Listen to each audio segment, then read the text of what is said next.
Yes, Bowen, what is it?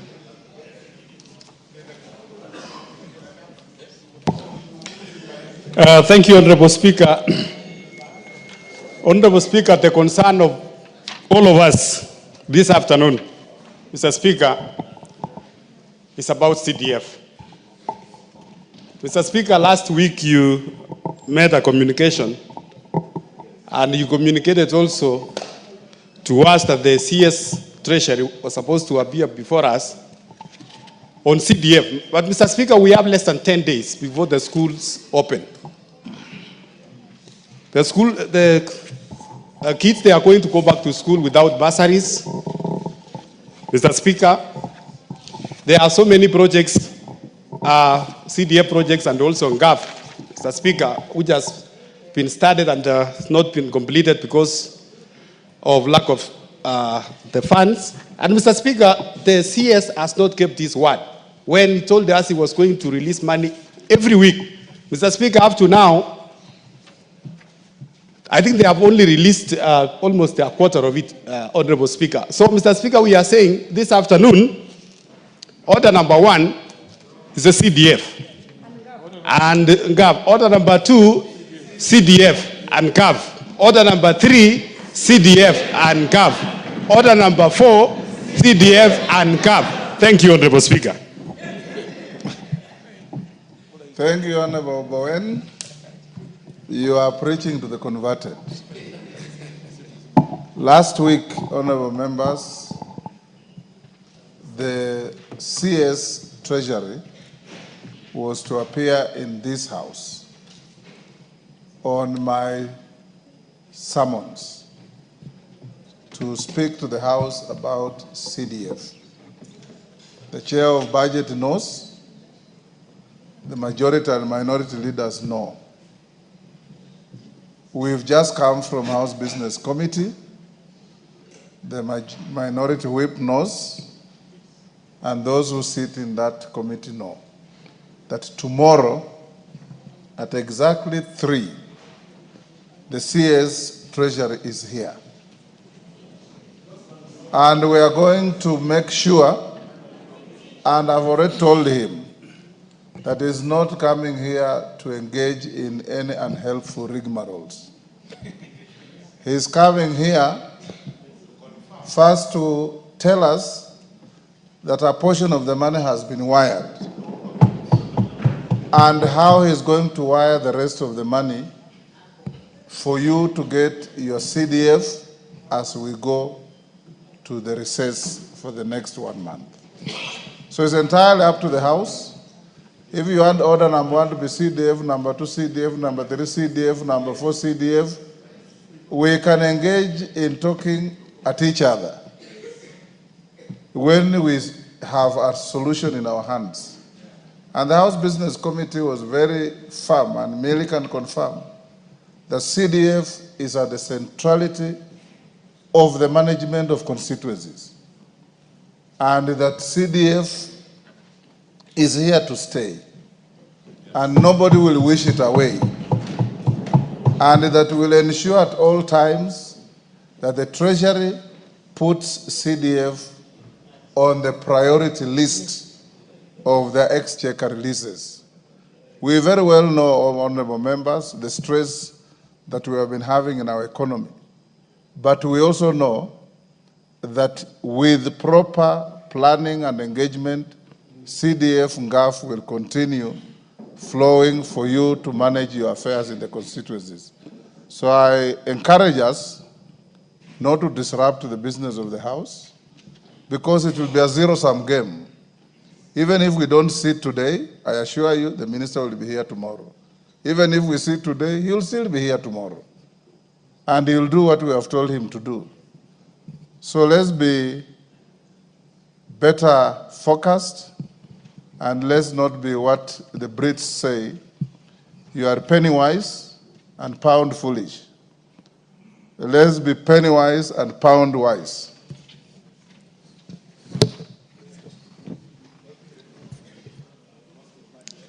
So can we proceed with business? Go on and call the first order. Order number 1, administration of oath. Yes, hold on. Makali Mulu, what is it? Yeah, Honorable Speaker, thank you very much for your wise counsel. But you know, Honorable Speaker, our worry and concern is that this particular CS has communicated to this House through you many times, Honorable Speaker. And we are very concerned as members of Parliament because we thought when we get one of our own sitting in that space, that things will be better. But it looks like things are getting worse. I've been in this House for many years, Honorable Speaker, and I want to confirm this is the worst year in terms of release of NG-CDF resources. The worst. And we claim to have sent experts who have come from this House, issues which we go through as patrons of that fund, Honorable Speaker. So while we agree with what you are saying, Honorable Speaker, we have our fears. How I wish that either the chair budget or the majority leader, Honorable Speaker, would be able to say the money can be wired today before it comes tomorrow. Thank you, Honorable Speaker. Yes, KJ. Honorable Speaker, this matter goes to the heart of a fund that I would describe as the most effective decentralized fund. And it's coming up on a day when we are reading about news of a governor from a neighboring county in whose house 13 million today has been found. And we are being told that NG-CDF is a great concern for the country. As a house, the attention should actually be driven to the devolved funds that are going to counties, Mr. Speaker. We are speaking at a time when NG-CDF is under attack from very many quarters, Mr. Speaker. And I think it should go on record that this House shall stand its place to defend a fund that is working for the people of Kenya, because when we go to our constituencies, we are seeking to see what these devolved funds that we are putting on division of revenue that are going to the counties are doing, at a time when NG-CDF is the only visible fund on the ground. So, Mr. Speaker, as we address these issues and take them up with the Minister of Finance, we must also put on notice all these other quarters that are trailing their guns on NG-CDF to tell them that this fund shall be defended by this House. Thank you very much, Mr. Speaker.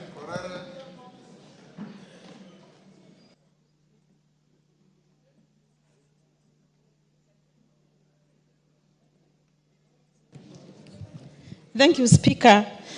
Speaker, thank you for your guidance also that the minister will be appearing in this House tomorrow. But again, Mr. Speaker, we are so passionately speaking about CDF because it is a very classical and typical example of what real devolution is. If you come to our county, Speaker, it's very easy to see with your naked eyes what CDF has done, but not what other funds are doing. And Mr. Speaker, I want the CS to hear this. Now that you've promised he's coming here tomorrow, he'd rather come here after he's disbursed monies to our accounts and come here with whatever evidence to show that that money has gone there. Failure to which, Mr. Speaker, will hold him hostage here until that is done. Honorable members. Order, honorable members. Member for Bumula, the minister is coming tomorrow. I'm not giving you a chance to speak.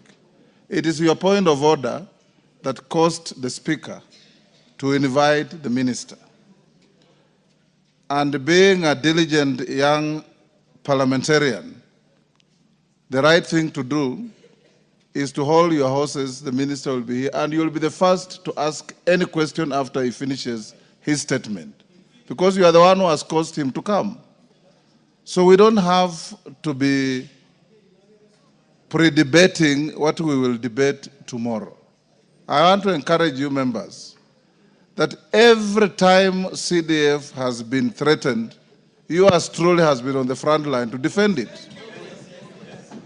And I have been doing so without any fear or favor, or prejudice. When there has been delay, I have personally called the Treasury to ensure the disbursement of the money. I will continue doing so. When CDF was under attack by activists who went to court, yours truly here has hired the best lawyers for you. And the caucus of lawyers here led by Otienda Mola and Chepkonga. Now the Supreme Court has ruled and decided that CDF is not in any conflict with devolution. And I'm going to give you a comprehensive ruling on the request of the minority leader, Honorable Junet. So I want to encourage you to believe that in yours truly here you are in safe hands in matters CDF. And I want to ask us to carry on with other business. Tomorrow at 3 p.m., all of you be here. The minister will be here.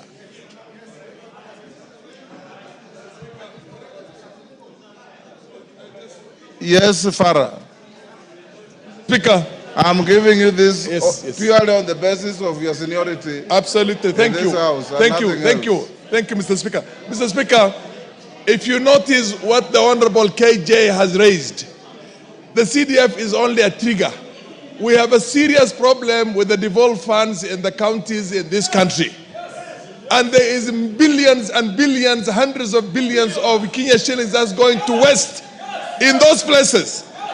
Mr. Speaker, I am educating 100 students to do medicine in institutions all over the country. My governor cannot give me even 10 students. And he has all the funds there. And the money is getting wasted everywhere. An equalization fund, they have come for equalization, they have come for carer, they're coming for everything, Mr. Speaker. We must save this country from the so-called counties right now in this country. Please, this is the debate the members of parliament are really keen to what you call ventilate on. The other ones, we are fully in agreement and we support you. There's never, you have done more than all of us put together. Thank you. DK. Thank you, Honorable Speaker. We know very well this National Assembly is under attack from all quarters. Yes. First, we have problems with CDF, and we have also problems with RMLF. As we discuss now about CDF, Kera has only released around 17 million out of 62 million, and we have letters flying left, right, and center on what happens to the rest. So I think, basically, we have so many issues that we cannot continue burying our heads in the sand and thinking that things are right. I was proposing that we suspend the House until tomorrow when the two CSS for roads and for treasury come in, then they can explain what is really happening to the members of parliament. And then, if you look at the devolution, Honorable Speaker, if you look at the devolved funds, out of the total devolved funds that goes to counties, 85% are used for recurrent and administrative purposes, while for CDF, only 5% is used for administrative purposes. So the net effect is that out of the small amount of money like 42 billion or 45 billion or 53 or so, it is being felt. But the 450 billion that is going to counties, only about 50 billion are the ones that go to development. And in that also, the governors will follow to I think we should disband the counties altogether. Your point. Thank you. Yes, Kainan. And I want my colleagues to listen to me. Mr. Speaker, I was in this parliament just like you are. Next to you. I want my colleagues to listen to this, Mr. Speaker. CDF did not just come out of the blues. CDF was a product of a well-calculated evaluation by the members who are there, Mr. Speaker, who are tired with the manipulations of the executive then, Mr. Speaker. Mr. Speaker, you are aware that even Parliament here was a department of office of the President then. Mr. Speaker, you are also aware our clerk and everybody else was secondees from the directed special branch, Mr. Speaker, and CID and special DOs. Mr. Speaker, what we did was to give members of Parliament an effective, workable, people-friendly platform to deliver development to their constituents, Mr. Speaker. Mr. Speaker, over the years, we have seen a gradual increment of CDF allocations. What is surprising under this House, and this is what I want to say, Mr. Speaker, 1 month to the end of financial year, you are yet to receive even something commensurate with the first quarter of the financial year. Yet we are here advocating for everything else. Right now, CDF is under threat. And I want to thank you, Mr. Speaker, very sincerely for that decision of the Supreme Court. I know without your input, without all the brains, legal brains that you have put together, even that judgment will not have been possible. I want to accord on behalf of these members here, as the father of this House, that we thank you, Mr. Speaker. Mr. Speaker, I haven't said this. There is something that we can't run away from. It is members of Parliament who oversight CDF. It is members of Parliament who oversight KERA. It's members of Parliament. Why have we thrown our mandate to the dustbin? Where is the chairman of CDF? Where is the chairman of road? I want to tell you, members, we have a club of greedy governors, whose only interest is to amass wealth, usurp national roles, and get money. If those are the people today you want to sit here and empower, I will tell you, this House is going to be the worst House in the history of this country. I want you to stand up for your right, resist. The Minister for Transport must come and ensure that the remaining allocation of CDF, of roads, is sent. The chairman, NG-CDF, through the minister, must also release. I want to tell you, Mr. Speaker, you are a lawyer. You were here when we fought for the current constitution. Some of us who come from regions that have been disadvantaged over the years, through skewed administrative practices, Mr. Speaker, fought for equalization. Equalization right now is not working, courtesy of these greedy governors, Mr. Speaker. They have gone to court, they have stopped it, Mr. Speaker. I want to ask as leadership, let us suspend everything else, members. Yes. Let us suspend everything else until the question of KERA, Kura, let's adjourn, CDF is sorted out. No more business. No more business. Thank you, Mr. Speaker. Order. Shikati.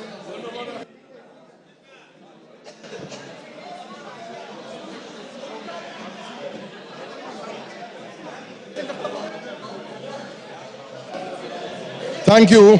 Thank you, Mr. Speaker. Mr. Speaker. Order. Mr. Speaker, from what my colleagues DK and Kainan have presented, and given the mood of the House, I kindly request you, Mr. Speaker, to direct the suspension of the proceedings until tomorrow, Speaker. Order. Thank you, thank you. Yes, yes. Order. Order. Order, honorable members. Order. Order. Honorable members, order. Take your seats. Take your seats. Honorable members, take your seats. Take your seats. There's no matter before the House to put the question. Honorable members, I want to encourage you. This is your House. And you are the nerve center of everything in this country. You appropriate, you oversight, you legislate, you represent. You have the power in your hands. And I want to encourage you that it will be a very unwise decision to do what some of us are asking to do. For the simple reason, order. Order. Order, honorable members. I am your speaker, you elected me. And I have a duty to lead you and advise you. Is that Kimilo or Mwalio, who is looking very agitated? Kimilo, unajua kuna kitabu kiliandikwa na Mwalimu Nyerere. Fisi alikuwa anakunywa maji kwa mto, na kondoo pia alikuwa anakunywa maji kwa huo mto. Fisi alikuwa anakunywa kule maji natoka, kondoo chini kwenye maji naenda. Alafu fisi akauliza kondoo, mbona unanichafulia maji? Kondoo akasema, maji natoka kwako na kuja kwangu, nimeichafua namna gani? Akasema, kama hujachafua, kwa nini ulinitusi mwaka uliopita? Kondoo akasema, mzee, mwaka uliopita nilikuwa sijazaliwa, nilizaliwa juzi. Akasema, kama si wewe, ni baba yako ndiye alinitusi. Haja yake ilikuwa ni kumshika amule. Mwenye atakaye kufanya jambo lenye halifai hahitaji sababu. Anaitwa hasidi. Hakuna mahasidi kwa hii bunge. You are all honorable members of parliament. And I want to encourage you again, members of the House Business Committee, the minority leader, the majority leader, they know what we have been doing to fight for CDF. They know how much resistance we have put against your detractors. And for the record, members, I have been in this house before CDF, during CDF. And I don't want to talk about after CDF because there will be no after CDF. Because CDF is here to stay. And it will always be there. It is very easy. In one of the parliaments where we were with Farah and Kainan, we had 3 members in this house.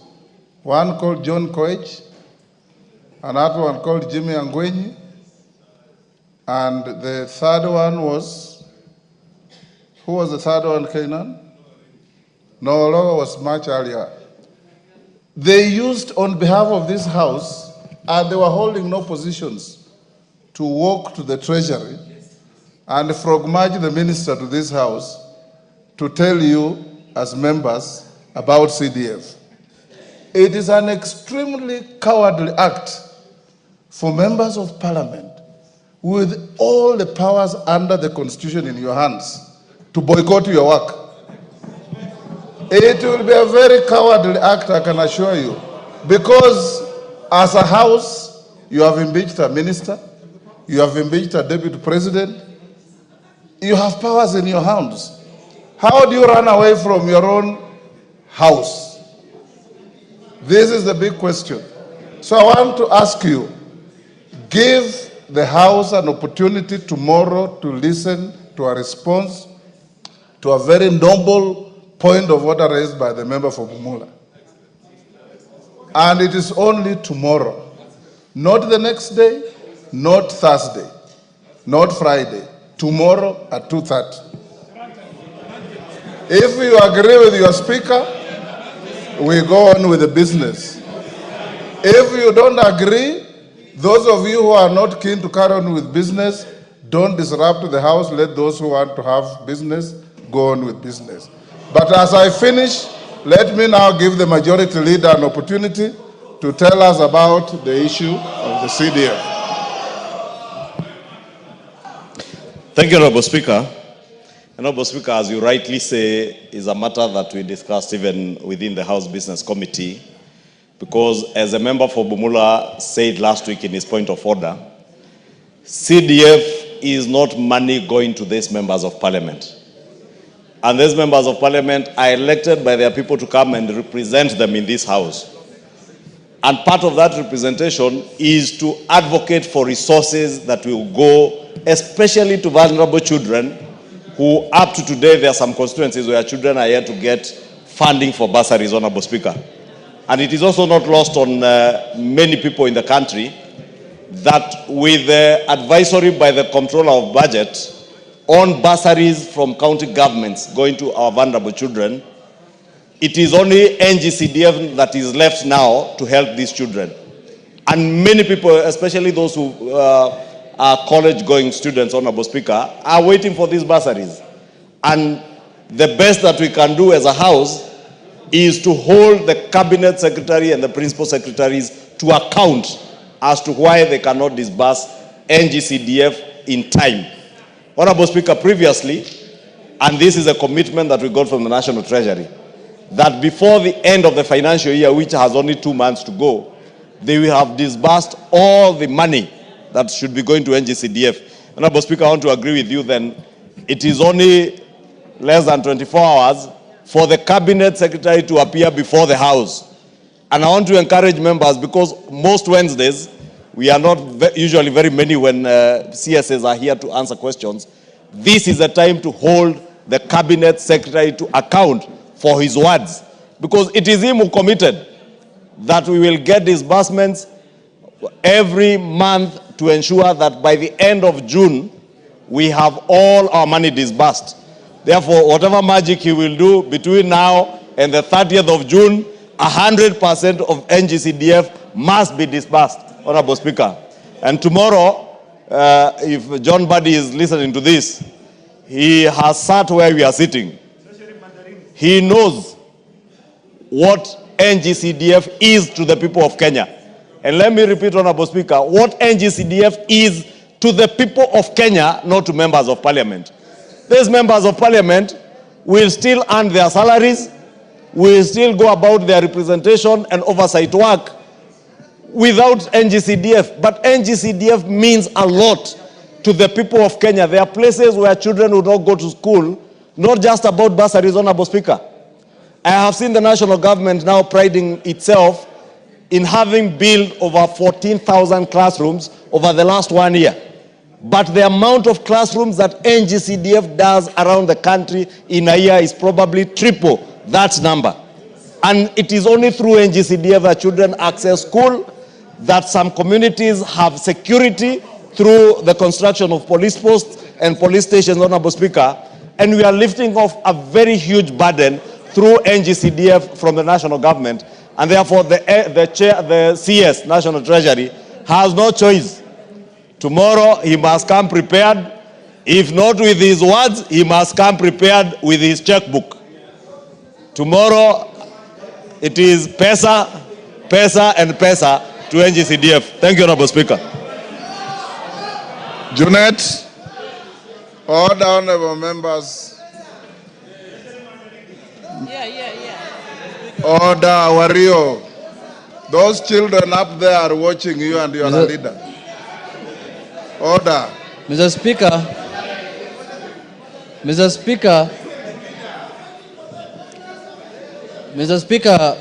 first I want to appreciate the guidance you've given to the House. Mr. Speaker, this CDF fund has a lot of enemies, Mr. Speaker, for no apparent reason. There are many people who are fighting the CDF because they don't have, I think, the right information about CDF. Mr. Speaker, the county governments and devolution has been in existence in this country now for the last 10 years.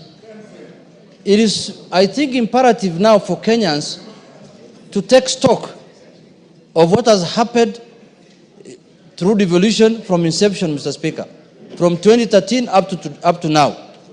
Because, Mr. Speaker, CDF funds has the least administrative expenditure, Mr. Speaker.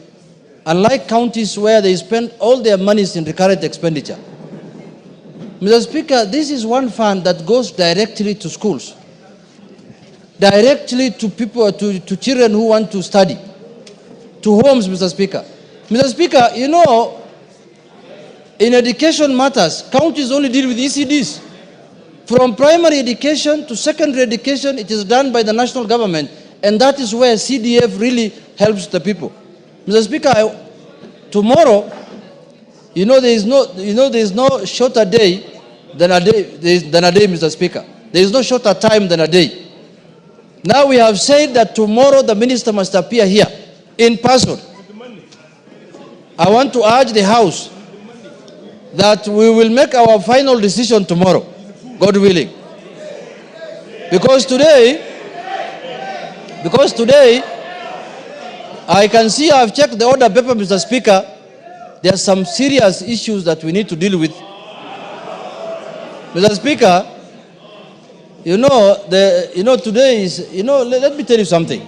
Let us not also play into the hands of our enemies, Mr. Speaker.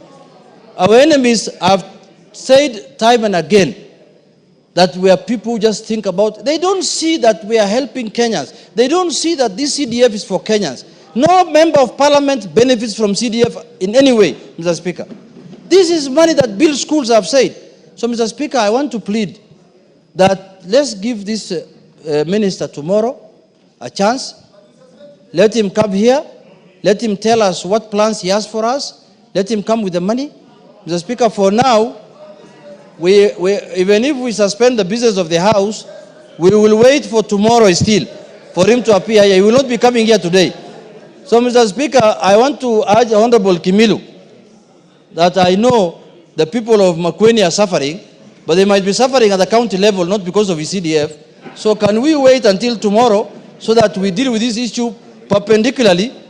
For today, we have some issues on the order paper, this anti-money laundering business, because, Mr. Speaker, our country has been grey-listed. This bill is going to help our country not to be grey-listed, Mr. Speaker. So with these few remarks, Mr. Speaker, I really concur with your guidance that we continue with the business of the House, and tomorrow we listen to the Minister for Finance. Order, members. Members, order. Those on your feet, take your seats. DK, take your seat.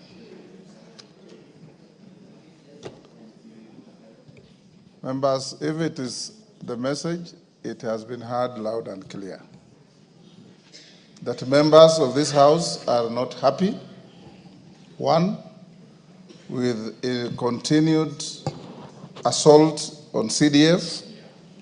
Members are not happy with the delays in disbursement of CDF, and members are demanding answers on why these delays are there, and that you want an assurance that these delays, Ngusia, you say again and I'll send you out.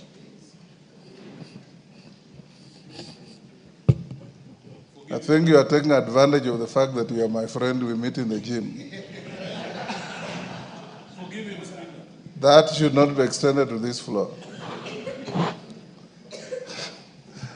You have made it clear, and everybody knows, honorable members, when CDF started, as Member of Parliament for now Serisia and Kabuchai constituencies, my first disbursement was 6.2 million.